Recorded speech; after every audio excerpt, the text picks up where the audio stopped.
जेब पर पूरा डाका पड़ गया है और वो अपना जीवन यापन करने की जो गति है उससे कहीं ना कहीं पिछड़ता नजर आ रहा है। जी लेकिन ताबिज से क्या लगता है यहाँ पर सरकार को क्या कदम उठाना चाहिए? जिस तरीके से सरकार ने जनता से वादे किए थे कि महंगाई कम कर दी जाएगी, लेकिन आज महंगाई अपने चरम सीमा पर। अगर तेल और पेट्रोल डीजल की बात की जाए तो वो उसके दाम आए दिन बढ़ रहे हैं। इसके साथ अगर सरसों के तेल की बात की जाए जो रसोई में रोज इस्तेमाल किया जाता है, इसके साथ आलू और प्याज भी रोज इस्तेमाल किया जा रहा है।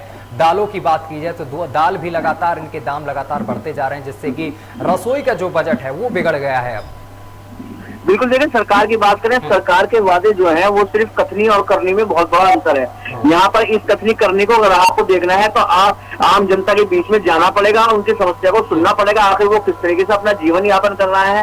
एक रोज दिहाड़ी मजदूर 300 रुपए अपने घर में लेके आता है, जबकि अगर आप सरसों के तेल की कीमत जानेंगे तो 240 रुपए किलो है।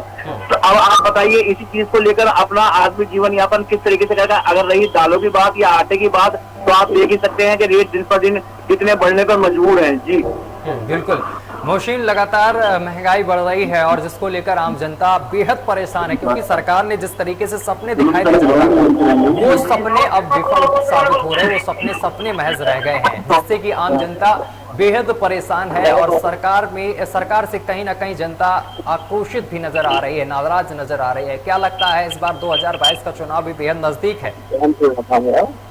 जी मैं आपको बता दूं कि उत्तर प्रदेश के मुख्यमंत्री योगी आदित्यनाथ ने जो बातें किए थे, जो दावे किए थे, वो सिर्फ अब आभाई नजर आ रहे हैं। उत्तर प्रदेश के मुख्यमंत्री योगी आदित्यनाथ के वादे और दावों से मायूस नजर आ रही है। जिस तरीके से जनता ने भाजपा सरकार को वोट देकर जिताया था, जनता की जो उम्मीद थी कि सरकार हमारे लिए कुछ अच्छा करेगी, जो महंगाई है उसको और हमारे लिए रोजमर्रा की सुविधा है, रोजमर्रा काम आने की चीजें उनको रेटों के अंदर कम हो जाएंगे। रेट जो इस वक्त आलू प्याज के रेट बढ़ हुए हैं, पेट्रोल के रेट बढ़ हुए हैं, डीजल के रेट बढ़ हुए हैं और जो घर के अंदर सरसों का तेल यूज होता है रेट बढ़ा हुआ है, गैस सिलेंडर के रेट बढ़ा हुआ है, जिससे जनता काफी परेशान है। ये जनता ने नहीं सोचा था कि हम भाजपा सरकार को लेके आएंगे तो इतना जो रेट जो चरम सीमा पर पहुंचाएंगे और हमें हर एक चीज के लिए परेशान होना पड़ेगा। हमारी पॉकेट बनी पर भी काफी भारी संकट पड़ चुका है। हमारी असर पड़ चुका है। जनता जानते जनता पे नहीं देना है कि हमें मुख्यमंत्री से जनता की सेवा करें, ये ना कि जनता को परेशान करे, जनता को रोड पर जाए। जो सरकार ने वादे किए थे कि हम नौकरी देंगे, हम रोजगार देंगे, जनता के पास पहुंच रहा है तो सिर्फ 2 किलो चावल, 3 किलो गेहूँ। प्रदेश के मुख्यमंत्री योगी आदित्यनाथ की बात जानना चाहता हूँ, अगर बोलना चाहता हूँ कि 5 किलो राशन के अंदर योगी आदित्यनाथ अपना जीवन बसर कर सकते हैं। इसी जनता को 5 किलो राशन दे के वो जनता को अपना लुभाने की कोशिश कर रहे हैं कि 2022 के अंदर जनता दोबारा से हमें चुन दे। और जनता भी ये बेवकूफ है क्योंकि जनता भी 5 किलो राशन के अंदर अपने जो है मुख्यमंत्री द्वारा से हम क्या चाहते हैं। कुछ हमने कल एक जगह बात की थी लोगों से, तो उनका ये कहना था कि कुछ भी हो रहा है योगी आदित्यनाथ जी। लोगों से बात की उनका ये कहना था कि योगी से हम परेशान हो चुका है, उत्तर प्रदेश का मुख्यमंत्री, हमें ऐसा नहीं चाहिए कि जनता को परेशान कर दे, रोड पर लिया है और जनता सब तरह की ठोकरें खाए। जी बिल्कुल निखिल, लगातार जिस तरीके से दाम बढ़ते जा रहे हैं वो इस हिसाब से जो विपक्षी दल हैं यहाँ पर प्रदर्शन भी करते नजर आ रहे हैं और विपक्ष लगातार प्रदर्शन करता नजर आ रहा है, इसको लेकर क्या कहेंगे? जी आपको बता दें आने वाले चुनाव में कुछ महीने बाद चुनाव हुए हैं। हम हालांकि दिसंबर तक क्या होगा की बात करें, चाहे आम आदमी पार्टी हो, कांग्रेस पार्टी है, समाजवादी पार्टी है, सबने लगातार महंगाई को लेकर कहीं ना कहीं लेकिन सरकार के ऊपर दूर रहता हुआ नजर नहीं आ रहा है। लेकिन बात करें किस तरह से महंगाई अपनी चरम सीमा पे आ रही तो कहीं ना कहीं जनता उससे रुचि ही नजर आ रही है और आने वाले चुनाव में इनका नतीजा देखने को मिल सकता है। लेकिन पेट्रोल डीजल के दाम में गिर गए तो सरकार ने इसमें वृद्धि कर जनता का देखने को मिल सकता है, क्योंकि घरेलू आने वाले त्योहार भी है, दीपावली है, करवा चौथ है, कई त्योहार जो आने वाले हैं और कोरोना में जिस तरह लोगों की कमर टूट चुकी है, लोगों के साथ धंधे टूट चुके हैं, नौकरियां टूट चुकी है। लेकिन सरकार को इन सब चीजों पर ध्यान देना चाहिए, जो सरकार ध्यान नहीं दे रही है। पेट्रोल के दाम हालांकि महंगाई जो है वो डीजल पेट्रोल पर तय की जाती है। जब तक पेट्रोल डीजल के दाम में कमी नहीं आएगी तो महंगाई कहीं ना कहीं अपने नीचे स्तर पर नहीं जाएगी। टैक्स की बात करें, अगर केंद्र सरकार जो है टैक्स कम नहीं करवाइए तो उत्तर प्रदेश की सरकार को भी डीजल या पेट्रोल पर टैक्स कम करना चाहिए। अगर टैक्स कम करेगी तो पेट्रोल के दाम थोड़े कम उत्तर प्रदेश में, जिससे महंगाई होगी। लेकिन और इस पर सरकार को ध्यान देना चाहिए, ध्यान रखना चाहिए। अगर ध्यान नहीं देगी तो 2022 के चुनाव में वो भुगतने के लिए तैयार है। बिल्कुल निखिल, जिस तरीके से 2022 का चुनाव भी बेहद नजदीक आता जा रहा है और इस हिसाब से जो विपक्षी पार्टियां हैं वो बढ़ती महंगाई को लेकर तरह तरह के प्रदर्शन कर रही हैं। अगर समाजवादी पार्टी की बात की जाए तो उनके कार्यकर्ताओं ने पेट्रोल पंप पर पहुंचकर जो लोग पेट्रोल भरवाने आए उनके साथ यहां पर उनका माला वाला पहनाया गया और इस तरीके से प्रदर्शन किया गया। लेकिन तरह तरह के प्रदर्शन किए जा रहे हैं और कहीं ना कहीं अगर आम जनता की बात की जाए तो पेट्रोल और डीजल के जिस तरीके से भाव बढ़ रहे हैं, कीमत बढ़ रही है, इसको लेकर आम जनता भी परेशान नजर आ रही है।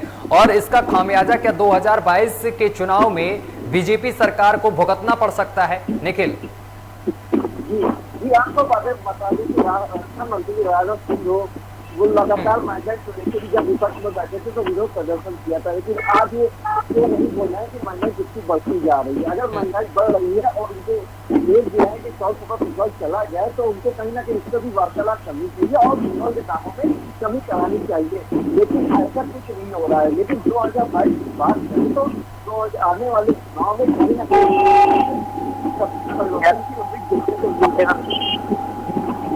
जी बिल्कुल।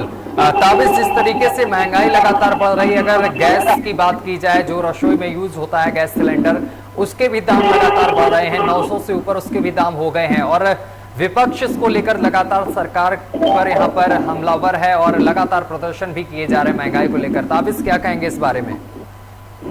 देखिए बिल्कुल, रसोई गैस के दाम जो है आसमान छू रहे हैं। सबके उज्ज्वल योजना जो सरकार ने चलाई थी उस उज्ज्वल योजना को अगर आप घर घर सर्वे कराएं देखें तो सिलेंडर जो है वो खाली रखे हुए हैं और लोग आज लकड़ी का चूल्हा बनाकर उस पर खाना बनाने को मजबूर हैं। कहीं ना कहीं सरकार की ये बहुत बड़ी चूक है।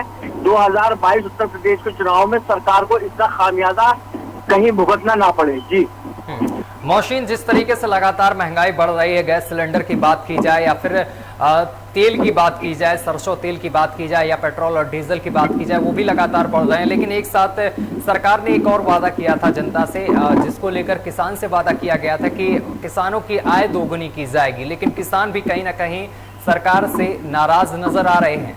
मौशीन जी बिल्कुल, सरकार ने जो भी वादा किया था, चाहे वो किसान से किया हो या फिर आम जनता से किया हो, जो वादे किए थे वो बिल्कुल हवा हवाई रहे हैं। सरकार अपनी बातों पर खरी नहीं उतरी है। इसलिए 2022 विधानसभा चुनाव नजदीक है, इसका खामियाजा ना भाजपा सरकार को भुगतना पड़ेगा और पूरी टक्कर इसके अंदर सपा देगी।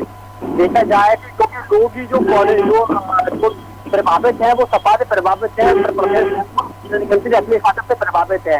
लोगों का ये कहना है कि आना चाहिए तो अपने ज्यादा जाना चाहिए, क्योंकि उन्होंने रोडों पे काफी काम किया, हाईवे बनवाया, नेशनल हाईवे बनवाया और वो युवा नेता है और युवा मुख्यमंत्री रह चुके हैं, काफी पढ़े लिखे और एक्टिव है। इसलिए लोगों की पसंद योगी आदित्यनाथ अखिलेश यादव जी है, क्योंकि जो सरकार ने जो दावे किए थे उसमें खरी नहीं उतरी है। इसीलिए 2022 विधानसभा चुनाव में योगी आदित्यनाथ को इसका खामियाजा भुगतना पड़ेगा, क्योंकि कहीं की नजर नहीं आ रहे।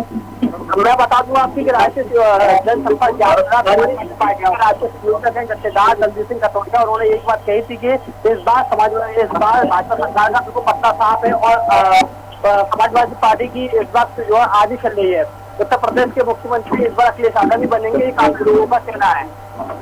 बिल्कुल ऐसा लोगों का कहना है। निखिल, अगर बात की जाए जिस तरीके से सरकार ने गड्ढा मुक्त सड़कों की भी बात की थी, लेकिन उत्तर प्रदेश में कई जगह से ऐसी तस्वीरें सामने निकल कर आई हैं जहां पर सड़कों पर बड़े बड़े गड्ढे सामने निकल कर आए हैं। जी मैं आपको बता दूं कि सरकार ने गड्ढा मुक्त की बात की, सरकार उत्तर प्रदेश के आगरा की बात करो, बाद में करता हूँ, पर डायरेक्ट लखनऊ की बात करता हूँ जहाँ पर योगी आदित्यनाथ जी का निवास है, जहाँ योगी आदित्यनाथ जी तो स्वयं रहते हैं, वहाँ पे गड्ढा मुक्ति नहीं है। उत्तर प्रदेश के जनपद आगरा के अंदर गड्ढा मुक्त बात होगा। अभी मैं शाहजहांपुर गया था, शाहजहांपुर का रोड इतना खराब है, कम से कम 300 से 400 फुट के गड्ढे थे। कार के अंदर इतने धक्के आए थे, मैं खुद जानता हूँ, मैं खुद सोचा भाई योगी आदित्यनाथ जी इतने वादे करते हैं, इतने दावे करते हैं कि करोड़ों रुपए विकास के अंदर लगा दिया, गड्ढा मुक्त कर दिया, शौचालय बना दिए। लेकिन उत्तर प्रदेश के जनपद आगरा के अंदर जितने करोड़ों रुपए के शौचालय बने हुए हैं, शौचालयों के अंदर ताला पड़ा हुआ है। खुद नगर निगम जहाँ सारा सफाई कर्मचारियों का क्या नाम महकामा रहता है, जहाँ से सारे नगर निगम के गेट से बाहर खुद शौचालय के अंदर ताला लगा हुआ है। ठीक है निखिल, जिस तरीके से लगातार महंगाई बढ़ रही है, इस पर लगाम लगाने के लिए सरकार की तरफ से क्या कुछ किया जा रहा है, क्या कुछ रणनीति तैयार की जा रही है? निखिल जी आपको बता दें सरकार लोग तो महंगाई को लेकर कहीं ना कहीं कह रही कि महंगाई नियंत्रण है, लेकिन महंगाई नियंत्रण में दिख नहीं रही है। साफ तौर पर उनके नेताओं से भी बात करो तो वो भी ये कहते हैं कि महंगाई कंट्रोल में चल रही है। हालांकि कोरोना से भी कहीं ना कहीं बजट बिगड़ा हुआ है। पेट्रोल और डीजल के दाम में जब तक गिरावट नहीं आएगी, कहीं से महंगाई कम होने का नाम नहीं लेगी। आने वाले त्योहार भी है, उसको भी देखते हुए सरकार को सोचना चाहिए कि जिस तरह से गैस के दाम में वृद्धि हो रही है, सब्जी आलू की बात करें या टमाटर की बात करें या प्याज की बात करें, सब में लगातार दाम बढ़ते ही जा रहे हैं। तो इस तरह कड़वा तेल की बात करें, वो भी कहीं ना कहीं दूसरों के पास पहुंच रहा है। अरहर की दाल भी लगातार अपनी महंगाई पे, तो सरकार को इसमें ध्यान देना चाहिए और आप जनता को निजात दिलाना चाहिए। जनता ने वादा किया तो महंगाई कम हो जाए, लेकिन महंगाई कम होने का नाम नहीं। ठीक है ताबिश हमारे साथ जुड़े हुए हैं। ताबिश, समय की बहुत कमी है, एक सवाल लास्ट आपसे पूछना चाह रहा हूं। ताबिश, जिस तरीके से महंगाई लगातार बढ़ रही, पेट्रोल डीजल के भाव आए दिन बढ़ते जा रहे हैं, कभी 30 पैसे कभी 40 पैसे लगातार बढ़ोतरी हो रही है पेट्रोल और डीजल में, जिसके कारण आम जनता जो है उसे भारी दिक्कतों का खास सामना करना पड़ रहा है और जनता में कहीं ना कहीं सरकार को लेकर रोष भी सामने निकल कर आ रहा है। तो इसको लेकर सरकार को क्या कुछ कदम उठाने चाहिए? बिल्कुल, देखिए सबसे पहले तो सरकार को यही करना चाहिए कि महंगाई को किसी न किसी तरीके से काबू और डीजल पेट्रोल एक जुड़ी हुई समस्या आम आदमी से भी है, क्योंकि सड़क से हर माल भाड़ा जो है वो महंगा हो रहा है, इसलिए महंगाई जो है अपनी चरम स्थिति में पहुंच चुकी है।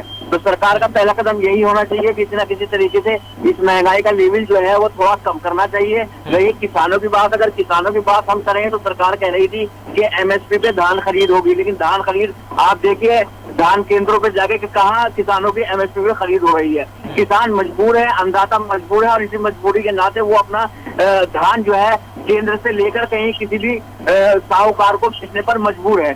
तो कहीं ना कहीं इस चीज को सरकार को जरूर देखना चाहिए, वरना तो इसका खामियाजा सरकार भुगतेगी। बिल्कुल, तमाम जानकारी साझा करने के लिए ताबिश आपका बहुत बहुत शुक्रिया। निखिल, आपका भी बहुत बहुत शुक्रिया हमारे साथ जुड़ने के लिए, लखनऊ से तमाम जानकारी हम तक साझा करने के लिए। मोशीन, आपका भी बहुत बहुत शुक्रिया, आगरा से हमारे साथ जुड़े आप और आपने बहुत सारी जानकारियाँ साझा की।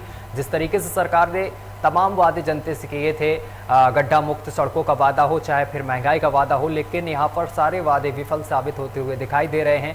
लेकिन इसके साथ ही 2022 का जो चुनाव है वो भी बेहद नज़दीक है। देखना ये होगा कि 2022 का चुनाव और जिस तरीके से महंगाई लगातार उत्तर प्रदेश में बढ़ती जा रही है, इसका खामियाजा कहीं बीजेपी सरकार को 2022 के चुनाव में भुगतना ना पड़ जाए। फिलहाल मेरे साथ अभी के लिए बस इतना ही। देश दुनिया की तमाम खबरें देखने के लिए देखते रहिए आपका अपना चैनल लोकमंच न्यूज।